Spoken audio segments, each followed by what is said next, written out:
कदम बढ़ाओ इमरान खान, हम तुम्हारे साथ हैं। जिंदाबाद इमरान खान, जिंदाबाद इमरान खान, जिंदाबाद इमरान खान, जिंदाबाद।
मरने के लिए आए थे, अगर ये हमें गिरफ्तारी नहीं यहाँ पे देंगे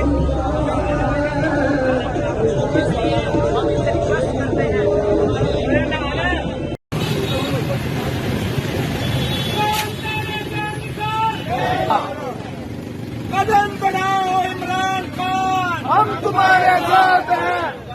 जिंदाबाद इमरान खान, जिंदाबाद इमरान खान, जिंदाबाद इमरान खान, जिंदाबाद।